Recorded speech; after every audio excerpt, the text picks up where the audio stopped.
early in your career, that can actually advance your career. You're really good at what you do. You're really accurate. You're really efficient.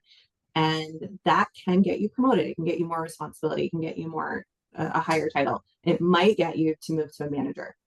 That stops at some point. That being really good at kind of executing on your work has a limit on how far your career will progress. And that's where then what we've kind of just started alluding to about what is that next level of skill, persuasion, being able to kind of persuade leaders and being able to connect those dots and tell the story so that it's not just that what you did, but what you can do in the future, how you can move forward, right? If you made something really efficient, fine, that's great for a doer, but what do you do with that new time back?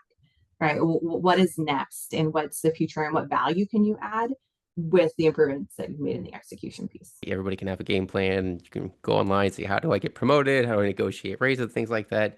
But everything is context to exactly your personal situation in your company, right? Do you like your boss? Do you not like your boss, right? Like those things alone can really change how you approach things there. But at least when it comes to moving up, I guess I would say knowing how to kind of just be cross-functional, maybe get on the radar of people's eyeballs who haven't interacted with you regularly, or if only kind of peripherally know what you do. Because if you are just doing the number crunching, it's not necessarily ultra visible. I remember I was just maybe senior financial analyst at the time, so years and years ago. Our CEO wanted a report.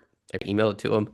He comes into my office and he says, "What's this?" I was like, "You asked me for this exact thing. I gave you the numbers." He's like, "Well, again, tell a story," right? Kind of going back to what we said there. But I had never worked with him before, so he doesn't necessarily have any context of what I'm sending him.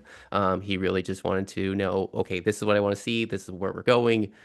Do you have an opinion on this too, right? So being vocal about your opinion, I would say the times I've gotten the furthest in my career, the quickest, is when I've been maybe contrarian or taking quote, quote hot takes on things, but just being able to vocalize your perspective on something and push back when something does seem bad, or if you push an idea and it's good. These are less common than people think, right? You'll just bring an idea to a CEO. He says, "I love it," right? Let's promote you. Like, let's do this here.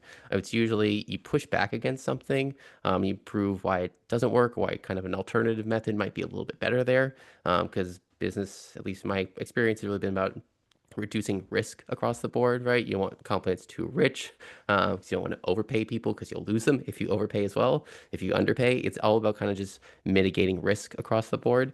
So anything you can do on that front, again, with cross-functional stakeholders, or just being more vocal about your perspective on things can, people respect it, even if they disagree with it. I found putting yourself out there is very, very helpful.